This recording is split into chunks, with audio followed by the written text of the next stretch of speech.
संभावित प्रत्याशियों के नाम की घोषणा हो रही है। क्षेत्र में चर्चा का बाजार गर्म हो गया है।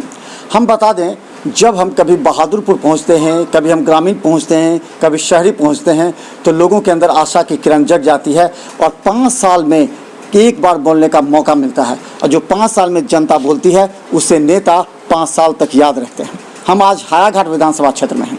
हायाघाट विधानसभा का परिसमान हम बता दें, भोला यादव ने जो राजनीति, रणनीति और कूटनीति चली है उससे वो अपने सीट को सुरक्षित करते नजर आ रहे हैं। इसके जरा विश्लेषण हमने पहले भी कहा था, जरा समझिए। ये डील जो हुई है वो अमरनाथ गामी और आर.के. चौधरी के बीच डील हुई है, क्योंकि आर.के. चौधरी का भी इस जो हायाघाट विधानसभा में एक पकड़ है और अमरनाथ गामी तो यहाँ के विधायक रहे हैं। दोनों अगर भोला यादव को मदद करेंगे तो यहाँ से उनकी सीट आगे जा सकती है, इसलिए उन्होंने ये डील की है। लेकिन जनता में प्रतिक्रिया है। अभी आपने सुना होगा ये जो डील हुई है, ये भोला यादव ने जदयू के साथ और आर.के. चौधरी के साथ किया, क्या उनको फायदा पहुँचेगा, नुकसान होगा? नहीं, फायदा पहुँचेगा उनको। आर.के. चौधरी और गामी के समर्थन तक फायदा पहुँचेगा भोला यादव को। तो कैसे फिर होगा? यहाँ की स्थिति क्या होगी? यहाँ की स्थिति क्या होगी? यहाँ हम लोगों को जो जनउद्धारी चाहिए, हम लोगों को जनउद्धारी चाहिए। अच्छा, यहाँ पर विधायक ने क्या किया? क्या यहाँ पर तो विधायक जी जो है कुछ नहीं किए, कुछ नहीं किए विधायक जी। तो विधायक जी के कहने पर वोट डाल देंगे लोग? नहीं, कौन? अमरनाथ गामी कहने पर? हाँ। नहीं, उनके कहने पर कैसे डाल देंगे? वो जो कहेंगे सो कैसे हम लोग करेंगे? हम लोग को जनउद्धारी चाहिए बस। हायाघाट में हम लोगों को जनउद्धारी चाहिए। हम पूछते मिथिलांचल में क्या को जनउद्धारी को टिकट दिया? एक भी टिकट मिला? एक भी जो है सीट मिला जनउद्धारी को? कहता है मिथिलांचल है, मिथिलांचल में जनउद्धारी को टिकट मिलना चाहिए कि नहीं मिलना चाहिए?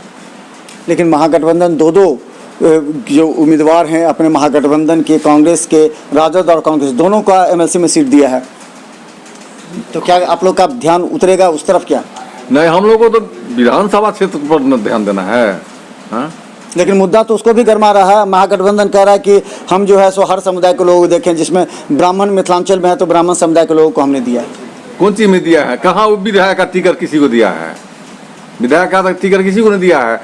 अच्छा, भाजपा चौधरी से पहले कांग्रेस में थे ना, अब जदयू में आ गए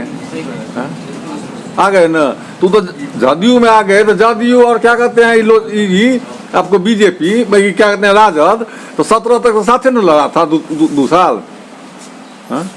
तो अभी जो है सो एक हम लोग का कहना है जो मिथिलांचल में सीट जनउद्धारी को एक भी सीट कम से कम मिलना चाहिए, जो हायाघाट सीट है। अच्छा, अभी ये कहा जा रहा है कि हायाघाट से मिल सकता है टिकट रामचंद्र शाह को भारतीय जनता पार्टी से, जबकि भोला यादव का नाम आपने सुन ही लिया है। तो रामचंद्र शाह को मिल सकता है और मुरारी मोहन झा के भी नाम आ रहा है। तो अगर दोनों में किसका सर्वे इधर कर सकते हैं आप लोग?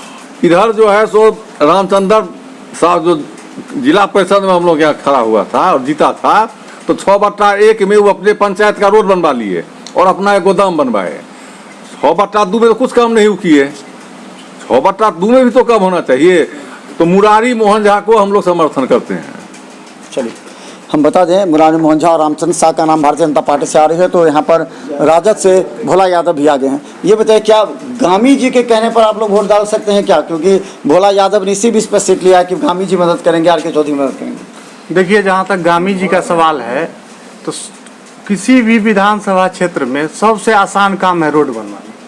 ये बात आप भी जानते हैं। जो कठिन काम होता है, जैसे शिक्षा के क्षेत्र में काम करना, अस्पताल को सही करवाना, या इस टाइप का जो भी काम है, चकबंदी करवाना, कितना साल हो गया अभी तक चकबंदी नहीं हुआ किसी का।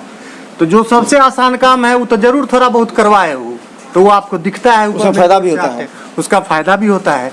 लेकिन जो कठिन काम है उसमें कोई भी जनप्रतिनिधि हाथ ही नहीं डालता है। तो जनता को जो ये सब काम है, मेन काम, उसके मुद्दे से तो किसी को जनप्रतिनिधि को सरोकारे नहीं है। चाहे वो अमरनाथ गामी आ जाए, चाहे वो भाभी जो रामचंद्र पासवान है, या जो भी रामचंद्र प्रसाद है। अच्छा, एक चीज़ बताइए, हायाघाट पर हम लोग लगातार कवरेज करते हैं, एक ही मुद्दा रहता था अशोक पेपर में, इसी पर राजनीति होती थी, इसी पर लोग चुनाव जीत के जाते थे।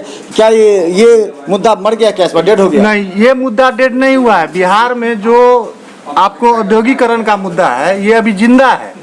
लेकिन औद्योगिकरण एक ऐसा मुद्दा है जिस पे ये विधायक स्तर पे कुछ नहीं हो सकता है। ये जो बनेंगे मुख्यमंत्री, अगर वो चाहे तभी कुछ हो पाएगा। तो मुख्यमंत्री तो बने ही हैं, आप के जदयू के अभी विधायक बने थे। हैं, तो इन्होंने इस मामले में कोई काम नहीं 15 साल में नहीं होता, सब पेपर मिल नहीं, कितना चीनी मिल है सब बंद है। तो 15 साल में काम नहीं